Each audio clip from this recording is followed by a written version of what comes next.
Welcome to Home Dad Chat, brought to you by the National At Home Dad Network. My name is Brock, My name is Danny. and we are here to talk about life as stay at home dads. So sit back, relax, and enjoy the show. No, I don't want much. I even love handmade crafts made of macaroni. Come on now, you should know me. Times I might eat too much. Don't worry about my weight, got the dad bod rocking on me. Sketches on my feet, cargo shorts look good on me. I'm a dad, that's what I do. Hey, everybody. Welcome back to the show. Sorry, you don't get Brock today. He's having some medical thing. You know, old people, they have that trouble. So instead, we decided to bring in an amazing guest that most of our listeners will probably know, Jeremy Haston. Jeremy, what's up, man? Not a lot. And how are you giving him crap about being old? Because he feels old and I don't. You want to feel me? I mean, okay, that makes sense. That makes sense. Yeah. Yeah. All right. Yeah. Yeah, it's pretty easy too with Y'all, Brock. y'all did have a guest that was on not that long ago that was very old. You know, back just a couple of months ago, there was a guy with a really big white beard Yeah. that was on that. Immortal. Yeah, very old guy. Ancient saint, in fact, I'm pretty sure. Yeah. Yeah, he was a good guy. Glad he came by. Spend some time. Yeah. So you're here today to talk a bit about your presentation for Home Dad Con. As everybody doesn't know, this is coming up October 1st through the 3rd of this year in Chicago. It's our 30th anniversary, and we're just going to do everything we can to knock it out of the park. Home Dad Con comes home to where it all started. Yeah. Nice. So your presentation is on motivation, and I think this is really good for you to have something to talk about because, as it says in your description for your presentation, after having lost 150 pounds in 2 years because he didn't want to not see his daughter graduate high school, Jeremy wants to help other dads figure out why they should go back to school or get in better shape or find a therapist, learn budgeting, or whatever they need to do to improve their lives if possible. And I love that idea because I think this job drains you of motivation. It just kind of keeps pushing and pushing relentlessly until a lot of us, I mean, we are probably the most common need for people that need to get motivated, either to get in shape, which is huge for us, or the other things I know, like going back to school. I love that idea, So tell me a little bit about how that journey happened and how you got to the point where you want to help others. Yeah. So most of the dads who are in our organization know this story because I've talked about it several times, and it's kind of something that I'm very open about. In November of 2022, I lost my grandfather. My grandfather was my hero. Now, he was 91 years old, and that's to be expected. But about 2.5 months later, I lost my father. My father was 59 years old, and he died of acute liver and kidney failure. And the reason he died was he was a big guy too, very big, and had to have multiple knee replacements. And I don't mean multiple as in both knees. I mean, he had 11 knee replacement surgeries because he kept getting infections in his artificial knees. Oh, man. And they had to go in and take the fake knee out and put a new one in. And it would just never heal. And so we had like an open incision across both knees that would never heal and kept getting infections after infections and was just constantly in pain and kind of started turning to some substances that would help him cope with the pain. And then right after his father passed away, he caught COVID. And so now he was also adding NyQuil into the mix and it killed his liver and kidneys. Yeah. And it was all a direct result of how big he was. That was in January of 23. And then in December of 23, I lost my stepfather to a heart attack in his sleep, also a big guy. October of 23, so in between there, I had my annual exam and I weighed 513 pounds. And I wasn't diabetic and I wasn't hypertensive, but I was kind of getting close. I was borderline on both. And at 40, I guess I was 41 years old at that point, that could change at a moment's notice. And having lost both of them to weight-related issues that year, that's when, like you mentioned a second ago, I wasn't going to see my daughter graduate high school. Mm-hmm. She was 7 at the time. I would probably not live another 11 years at 513 pounds. It wasn't going to happen. That is a sobering thought, man. Yeah. And I have a picture that I keep on my phone that's her and me we went to the zoo. And I remember that day distinctly because I remember having to stop halfway through the zoo because my knees hurt too bad. I couldn't keep walking. Yeah. And we couldn't finish going through the entire zoo because I couldn't do it. And that's when I decided I had to do something. And as you mentioned, it took me about 2 years, but I'm now 150 pounds ish down. I kind of fluctuate between 145 to 155. A lot of people, back and forth with weight, depends on what you had to eat the day before. Yeah. But I average about 150 pounds down now. So I would like to lose another 60 or so. It would get me down to about 300 pounds. I'm 6'2". I'm a broad framed, big guy. I don't think I'm ever going to get below 300 pounds. And if I did, I actually think that would kind of be unhealthy. But yeah, that's my goal, is to get down to that. And I feel like that would be a healthy size for me. It's not about body image. Like I do I think I look better now? Yeah. But the biggest thing is that I can move. Right. One of the things I started doing was the lap around my block is 0.55 miles. I've timed it many times.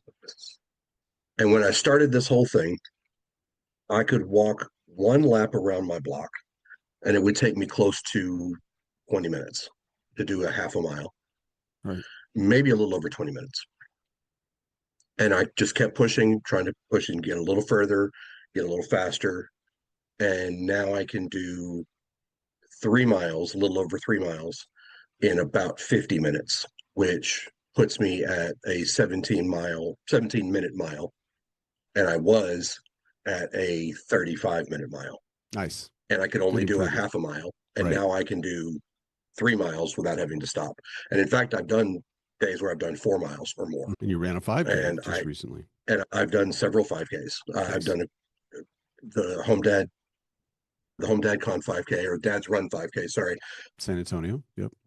They're over here. Sorry. There's my Medals. 5K ribbons right back there. Yeah. And I keep those in my office. And it is something that I remember the first one that I did, the one that was in St. Louis.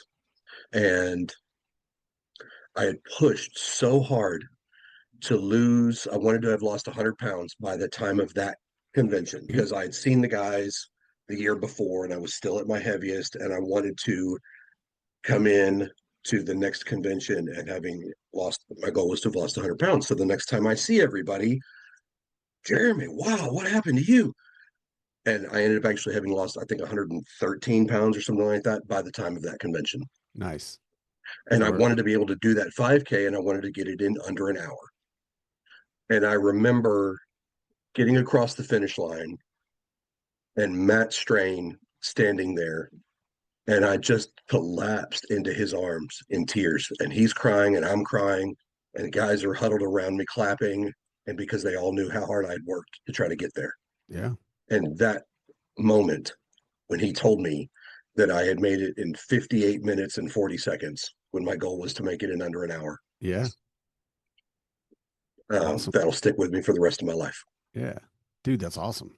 That's fantastic. And having set a goal like that, and we don't really need to talk about the numbers specifically, because each one of us is going to be different. If I could run it in under an hour with no problem, that doesn't mean that it's less of a motivating story. It's still inspiring, because you meet somebody that has something that's slowing them down, that's keeping them. Yeah, you consider the fact that at that point I still weighed 400 pounds and I'm doing a 5K. Yeah. Like, even if it had taken me over the hour, still still did a 5K. Right. At 400 pounds. Yeah. Yeah. So that's been an amazing journey, dude. I mean, like you said, a lot of us that know you, or that are in the Dad Lounge or what have you, on our socials, we kind of know your story. We've seen you push through so much through all that time, not really wanting to talk too much about the grief of it all. I think that's a completely different subject that we would almost be doing a dishonor to if we didn't take a full hour to talk about stuff like that with, Yeah. losing Yeah. people. So not to diminish it in any way, but Right. sticking to the topic of building that Yeah. motivation. So that's where the motivation part of it did come in. Was I know logically, obviously, one day my daughter is going to lose me. Mhm. But I want to push that as far as I can. And I want to push that off as far as I can. Yeah. And I want to see her graduate high school. And I want to, maybe, if she chooses, walk her down the aisle. I want to be there for those things. And I think that's the thing that a lot of people kind of trips up a lot of people. We have this tendency, especially when you look at like resolutions, New Year's resolutions, things like that. I'm going to get in shape. I'm going to do whatever. You get fired up about it for like a month, and then it stops. And it's finding something, whatever it is for you, that keeps that going long term. It's not enough just to say, I want to do this. You've got to find, why am I doing this? Yeah. What is it going to do that keeps me where I'm actually gonna succeed at this? So one of the first things that I did, and a lot of people who ask me, like, how are you going to maintain the discipline to kind of keep this going? I quit smoking. It'll be 15 years this coming summer, this coming July 17th. And I know the day because I quit smoking after having smoked a pack and a half a day of cigarettes, an average pack and a half a day for over 10 years. I quit the day I got married, and it was my wedding gift to my wife Nice. because she didn't smoke. I loved her more than I loved the cigarettes. Right. Right. And so if you can find whatever it is that is your reason why you're doing whatever you're trying to do to improve your life, that's the key. You mentioned in the intro there, I'm actually also have gone back to school recently. So I am in my 5th class right now. I dropped out of college after one semester 23 years ago. No, 25 years ago. My father and my grandfather, neither one of them went to college. I was the first Haston man to go to college, but I never finished. And it was kind of always like we're a little disappointed that Jeremy was the first one who was supposed to do this, and he didn't. And after they passed away, I was like, I feel like, to honor them, I need to go do this thing that they had always wanted me to do. And so I'm back in school. And I, so far, have a 4.0. In fact, I got put on the dean's list for last semester. Now, that's not it's not a huge deal. Because I only took 2 classes. So it's not like that's after having 15 classes under my belt that I still have a 4.0, but I have 5 classes now. Yeah, it's still, and it's definitely a good start. It's obvious that you're focused on it and you're keeping it in the forefront. Yeah. And so I'm taking business math right now, which is kicking my butt, especially because I'm studying for social work. So I don't know why I have to be able to tell you how a retail company calculates out what their spoilage is going to be and what their break-even point will be and blah, blah, blah, blah, blah. I don't know why I need to know this, but the school says I do. So I guess I'll learn it.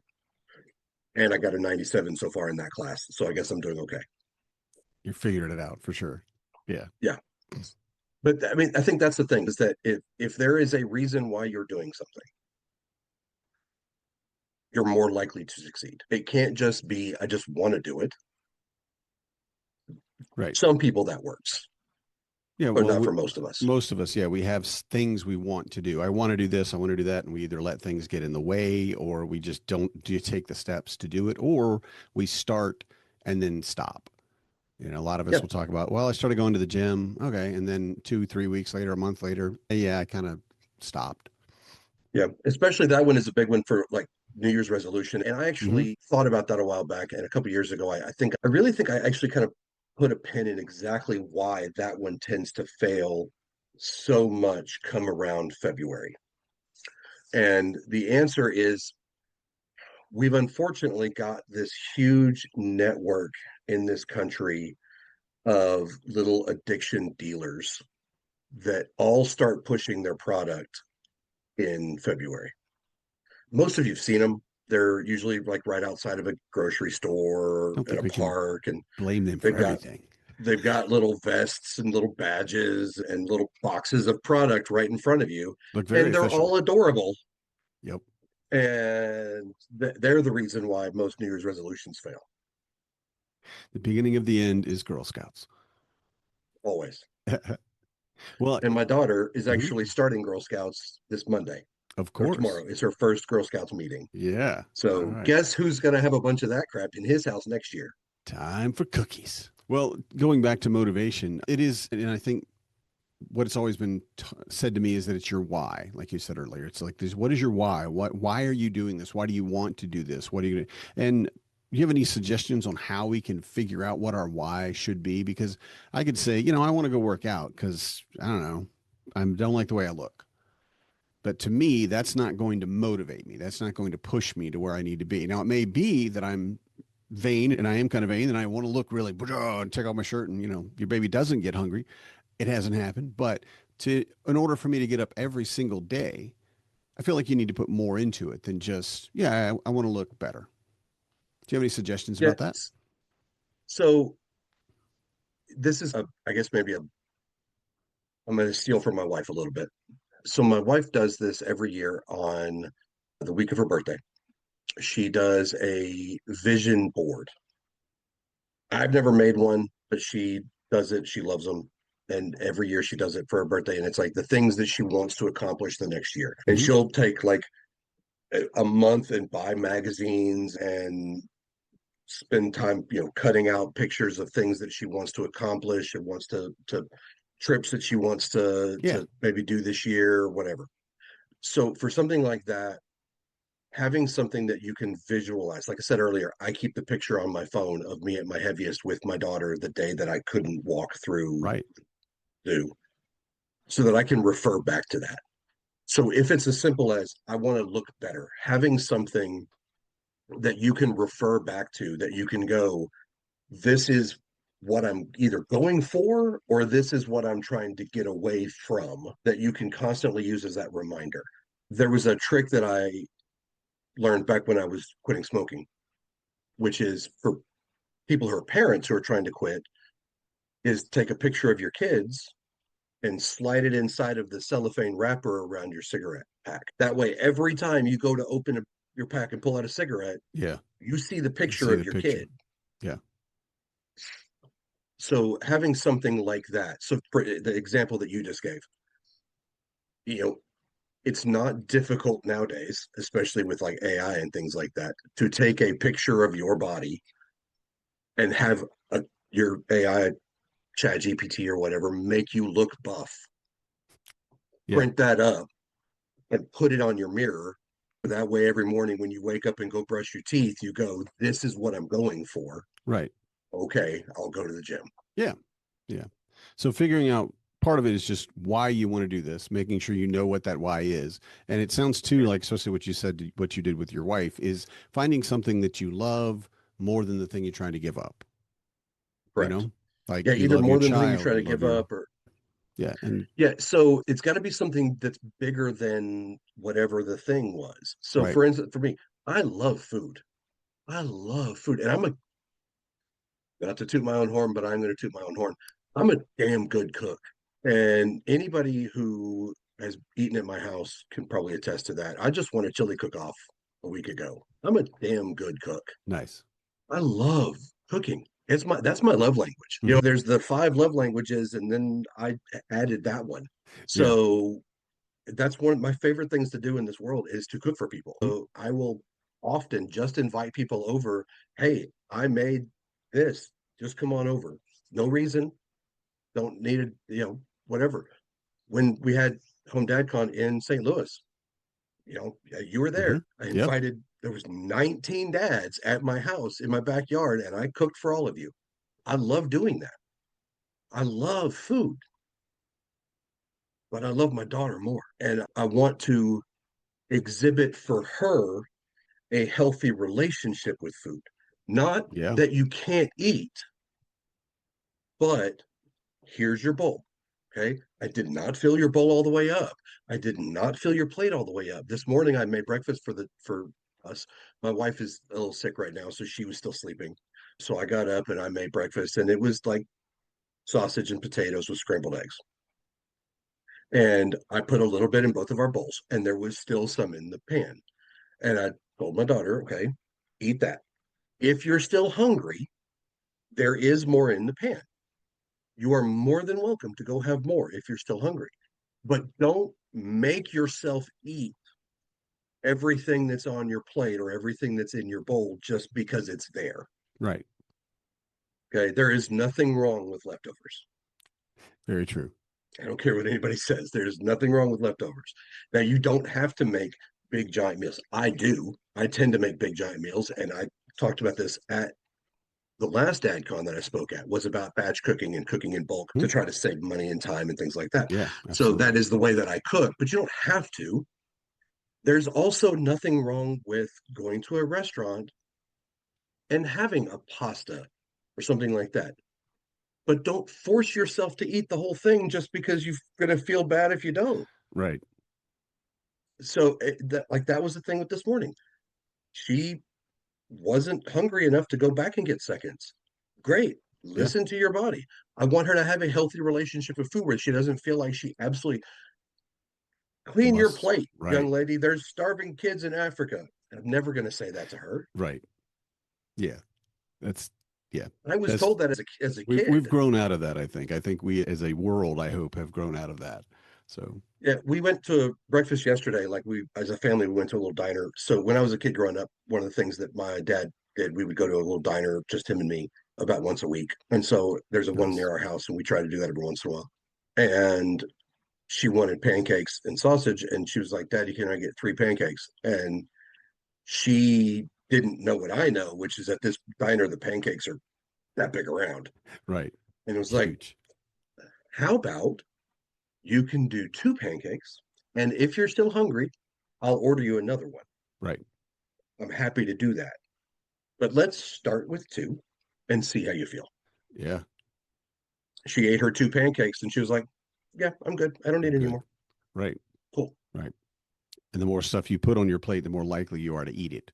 That just, Correct. with all the things that go around eating with us, there's a lot of emotional and cultural influences. You know, like you said, you've got to clean your Yep. plate, or someone cooks for you and you know they did it out of love, and you want to make sure I'm going to eat all your food. And being able to say to Yeah. your partner, your grandmother, whoever, "No, I'm full now," and actually stopping. That's Yeah. more difficult than it Well, sounds, but that's and a very good habit. that's one of the things that I do. Because, like I said, I cook a lot and I have a lot of, like, people over for dinner or whatnot, but I always have those Rubbermaid takeaway, just like disposable Tupperware, basically, the little cheap ones. Please don't force yourself to eat all of that. If you only want to eat some, but you want to take more for later, here. Yeah. Eat it tomorrow. Right. Not going to offend me. Exactly. Yeah. Yeah. My meal extends to 2 days. That's good. Yeah. Share the love. That just means you got to think about me again tomorrow. Right. There you go. So we're getting close to time, or at least close enough. I want to just cover one thing at the end there. So that's great for talking about working out or eating, and that's what you focused on, and that's what you changed the most. But how does that transfer into things like things that you haven't specifically done? I mean, you said you're going back to school as well, but other things that we want to get done in our life or for our family. How does that work out? So I think it is kind of a universal concept, honestly, is that if you, like, we talked about quitting smoking, we talked about, if you want to travel somewhere, if you Learn to have, budget. so for instance, you want to learn to budget, something like that. So my wife and I are going to Alaska this summer.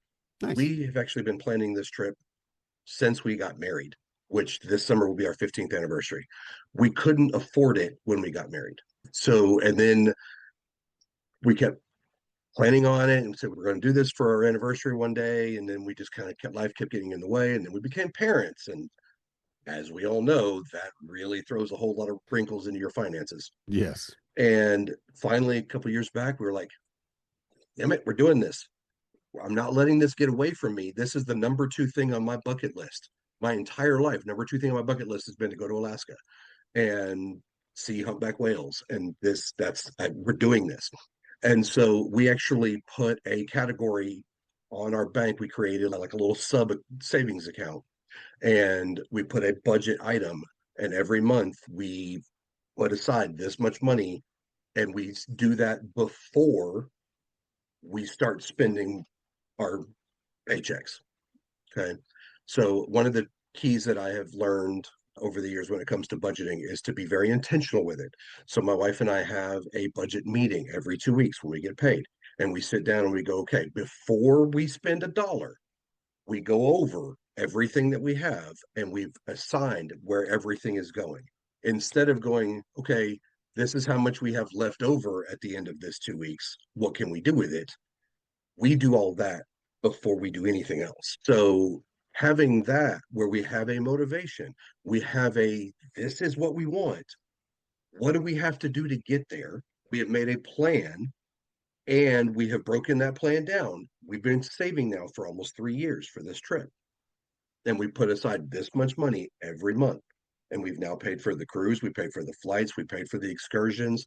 And we're in the phase right now where we've started, and we have some already set aside for this, but we're setting aside just the money for just kind of fun stuff that may come up while we're on the boat. Yeah. The bulk of it's already paid for. So we're just putting aside a little buffer, a little Right. fun money.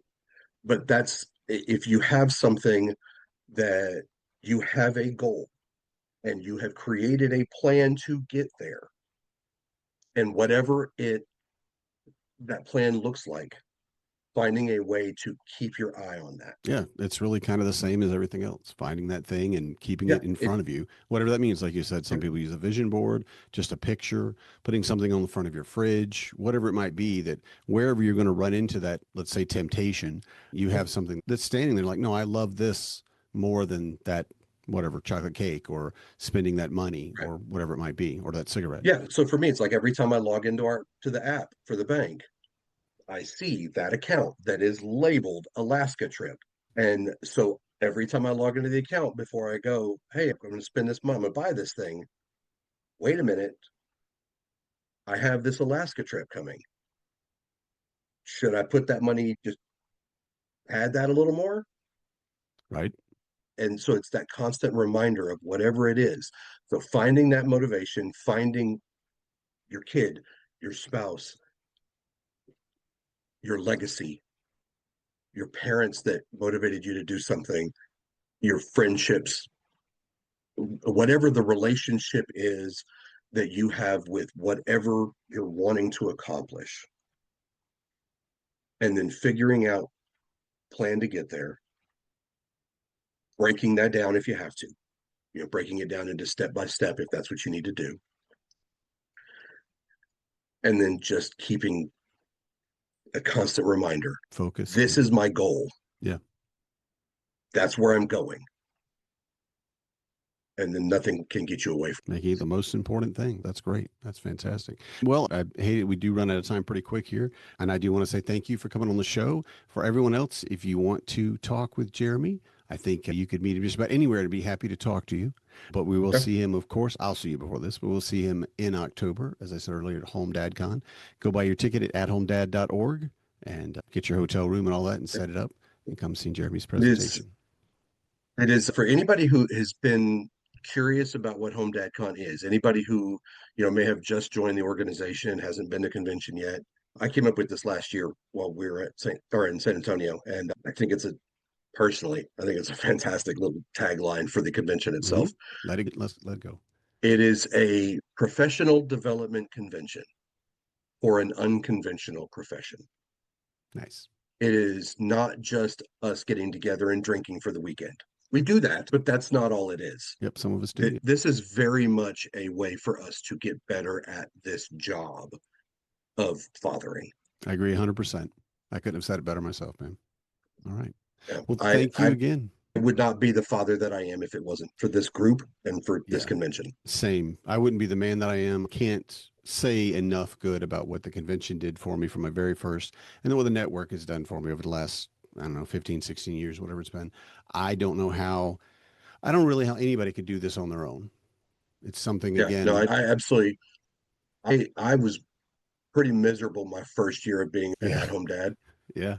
because I hadn't found this group yet. And I would have quit. I would have put in my resignation. There's no way I would have done it this long for sure. And again, that comes down to finding the things that give you motivation, because a lot of things we do in the group at the convention, it really shows you, yeah, you're doing a good thing for your family. No, you're not a paycheck. That's okay. You don't have to be a paycheck, or you can be a paycheck and be the primary caregiver.